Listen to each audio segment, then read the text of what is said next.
Mga kapatid, ito pong Volkswagen na to, nabili ko po ito sa halagang 25,000 pesos lang.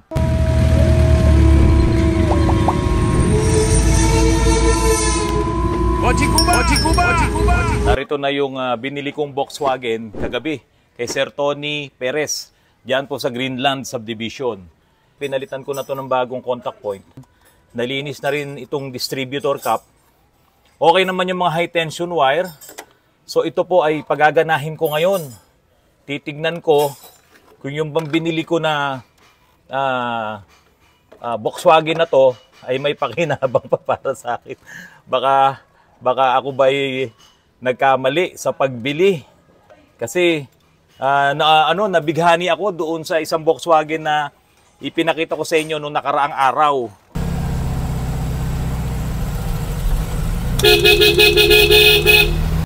Hindi naman ito mahirap i-maintain.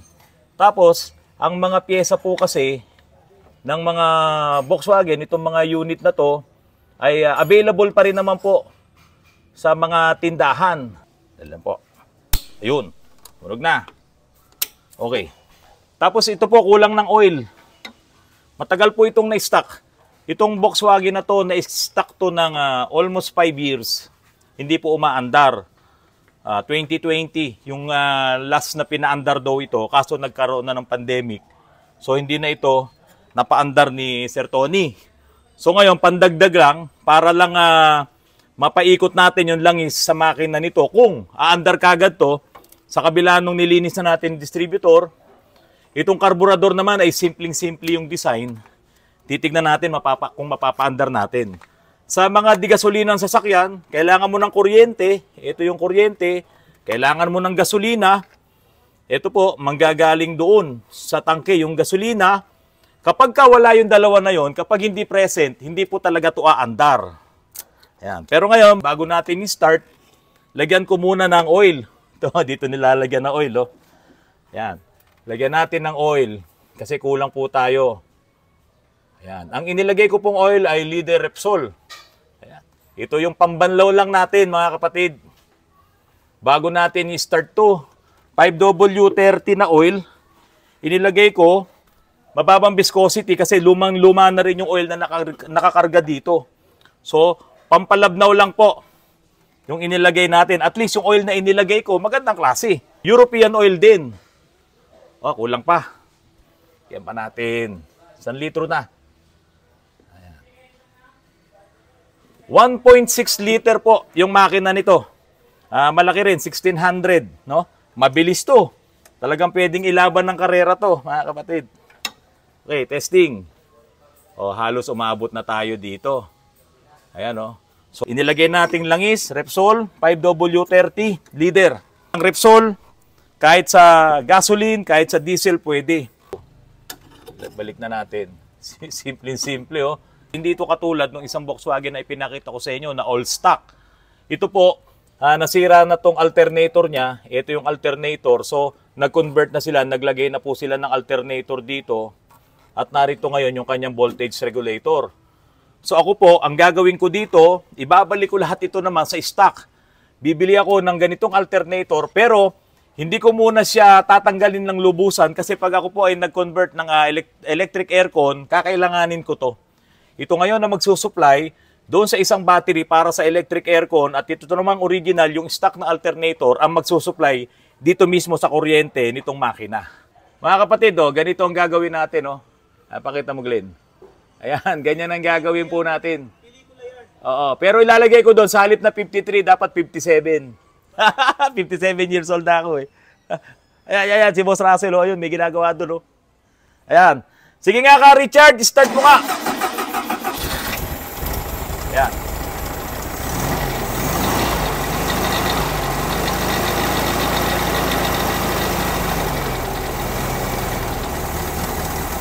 Hindi ko makakakyat dito. O yan, mga kapatid, start na. Binili lang namin kagabi, 5 taon na stock. Ito ngayon, umaandar na pero maluwag yung belt, oh. Try mo nga doon sa accelerator kung gumagana. Stack up sa accelerator. So yun ang mga ayusin natin. Yung kable. Yun. Hindi umaakyat. Sige, isa pa.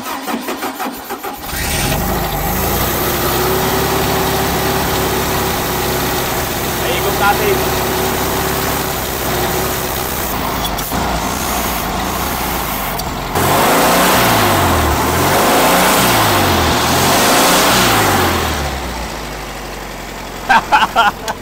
Lakas ito.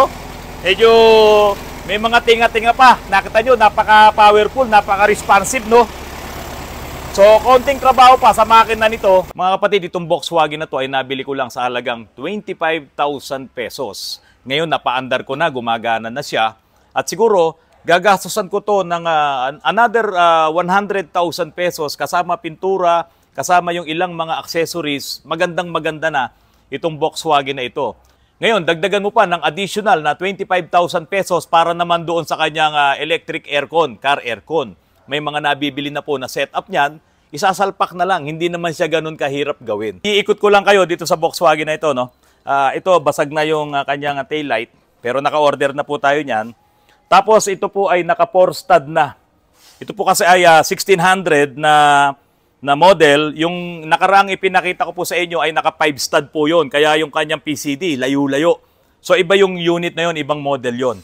Ngayon, ito ay pinalitan na rin ng upuan. So ang plano ko, ibalik yung original na upuan, no, yung seat ng Volkswagen.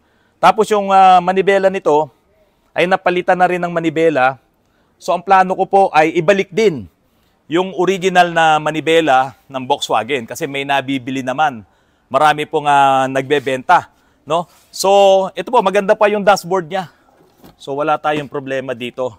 Tapos, yung flooring niya, may konting mga kalawang na ayusin, pero kayang-kaya na po yan ni Randy, yung tokayo ko, yung ating latero. Tapos, mga kapatid, narito yung harap niya. Ayan. Oh, ayan. Ang dami lang basura. Oh. Siguro ito, bukas Glenn, palinis mo na to, ha. Palinis mo na, oh. Ayan. Pero mo, 5 taon po na naging basurahan to, eh. Yung pala, umaandar pa. So, pagka na-okay na to, Glenn, pakalas mo lahat to, babaran mo na ng WD-40 gamitin mo pagka dito sa pintura. Tapos, ayusin mo rin yung plate number. Ayan. Yung mga, meron pang ganito na pwede pang ayusin, ipaayos nyo. Kasi alam nyo kung bakit. Yung mga mayayaman, gusto nilang magkaroon ng ganito. Yung mga hindi nakagamit ng mga ganito noong araw, naghahanap sila dyan hindi para maging koleksyon dahil gusto nilang ma-experience yung mga ganitong klase ng sasakyan. O, ano yan? Ano yan? Ano yan pinakita mo? Wow! Di ba? Ganyan po ang magiging itsura nitong Volkswagen na to. Salamat sa inyo!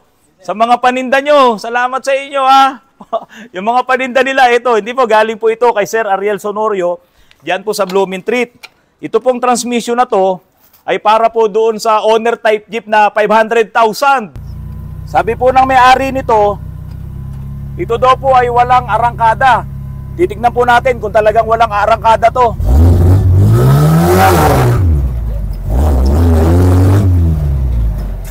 Aayusin na natin to, papalitan na ng buong transmission. Kasi yung kwarta nito bumibitaw, no?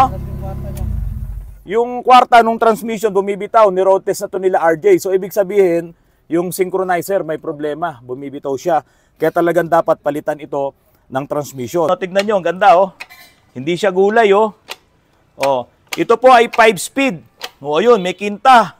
Oh, Toyota po ito. Oh, ngayon, ang gagawin po dito, mga kapatid, hindi ikakabit itong bell housing. Ang gagamitin ay yung bell housing na nakakabit doon sa owner type jeep. Bukas ipapakita ko sa inyo. Ang gagamitin lang namin ay mula dito, papunta rito.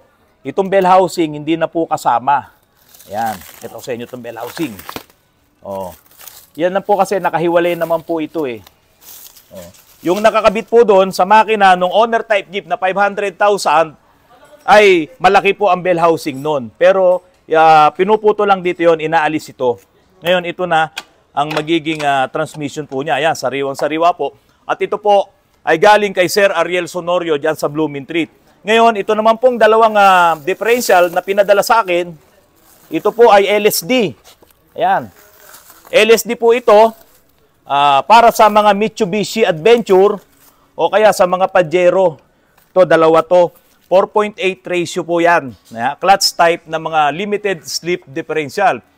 Kung kayo po ay naka Pajero, kayo ay naka Adventure, or yung mga L300 na gusto nyong ipa-LSD, gusto nyong i-low speed ang kanyang differential, 4.8, ayan po ang ginagamit namin. Ayan. Buong buo, solid na solid. Tapos yung kanyang side mirror, kinalawang na lang dahil nasa labas po ito nakaparada eh. O ito, yung pintura naman, bumuka lang to. Papaayos po natin. Tapos ito po ay naka-power window na. Naka-power window na yan, electric na. Kaya wala ka na nung... siguro ito, di ko na pakikilaman, okay na yung power window. Ayan. Manual. Kasi ito, alisin na natin to. Yung may-ari nito, kung ano nito naglalagay. May ilaw pa siya rito. Hindi original yan. Sasakay ako doon, tignan nyo yung Wait. Ayan. Malaking wego. Laki. Kasi ito yung kanyang cambio. Ito yung kanyang handbrake. Lahat ito gumagana. Try ko ngayon na start. May ilaw din doon, no? Andar na. Kaya lang, stack up to. Stack up yung accelerator. Bukas papagawa natin. May clutch ba? Tingnan ko lang kung may clutch, ha? Meron. Banti na. So, okay pa. May clutch siya, gumagana yung clutch, yung accelerator lang. Posible, kable, nag-stack up, preno, meron din. Siguro bukas na umaga, kailangan na atupagin na to at sikasuhin na to para magamit-gamit na at ipaparehistro na kagad natin para ito ay hindi mahuli ng highway patrol. So, ibig ko lang pong sabihin, yung mga lumang sasakyan na to na worth pa na magagamit mo pa at hindi mahirap i-maintain, hindi mahirap gawin, sana ini-encourage ko po kayo na buhayin nyo pa yung mga ganito yung mga sasakyan.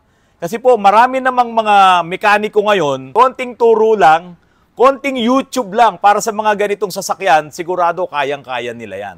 Hindi katulad ng mga modelong sasakyan na kapag ka nasiraan ka, naku po, ang laki ng nagagastos nyo. Ngayon, kung meron kayong ganito, i-keep nyo yan, paganahin nyo, pagawa nyo, at siguradong pakikinabangan nyo.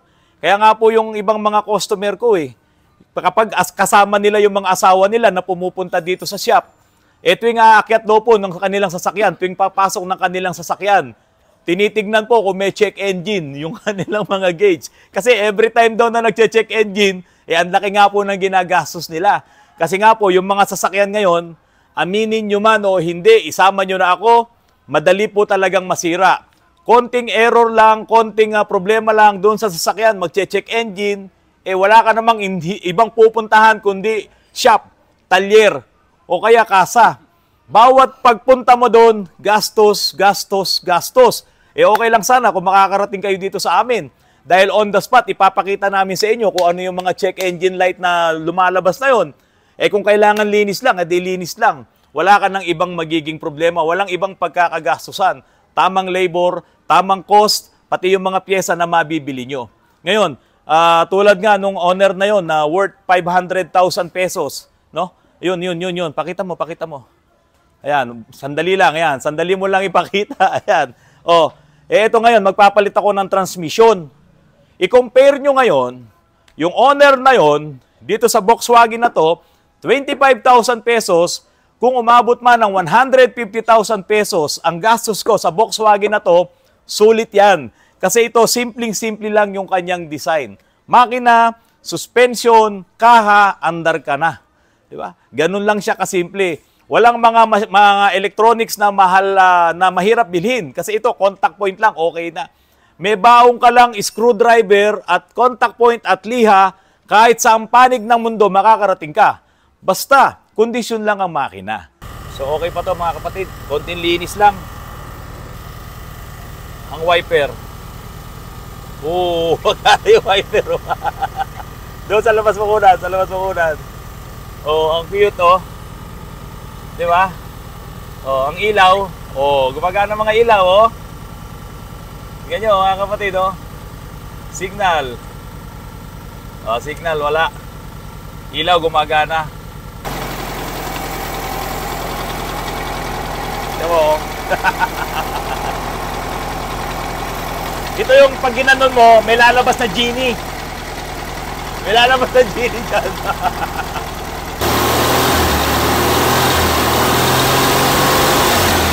Alright! Lumang sasakyan, kinuha natin, inayos natin. Kung ako, yung nasa posisyon nyo na meron kayong lumang sasakyan, na sa pag-aakala nyo hindi na maayos, hindi na andar, andar po yan. Lalo na yung mga ganitong sasakyan, napakadaling ayusin, ibalik sa dating kisig niya. Kasi nga po, tulad nito, yung mga Beetle na yan, yung mga lumang mga digasolina nyo sasakyan, basta may gasolina, may kuryente, andar yan. Ngayon, ang mga pyesa naman nito, available pa lahat, hindi pa to mahirap hanapin. Sa Lazada nga lang, sa online, ang dami kayong mabibili. Nakabili na nga ako, naka-order na ako ng 2 ilaw. Tapos yung mga alternator nito, yan, available pa po lahat yan, pati mga karburador, lahat-lahat yan. Ngayon, kung ang problema nyo naman, yung body repair, marami pong mga magagaling na latero at mga pintor. Ang mga gagawin lang dito, yung mga nabulok, ayan oh, may mga porsyon na ilalatero.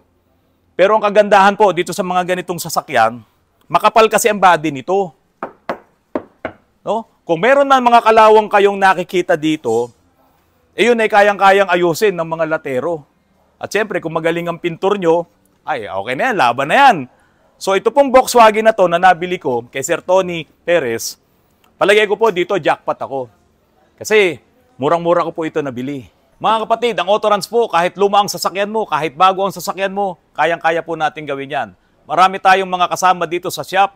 Tulong-tulong po kami na humahanap ng mga solusyon sa mga sira ng inyong mga sasakyan. Pero siyempre, pagdating sa mga old school, ay wala pong problema sa atin yan. Kayang-kaya po natin yan dahil yan po ang mga trainings natin noong araw. Mga kapatid, maraming salamat po sa patuloy na pagtangkilik nyo sa Autorans. Magandang gabi po sa inyong lahat.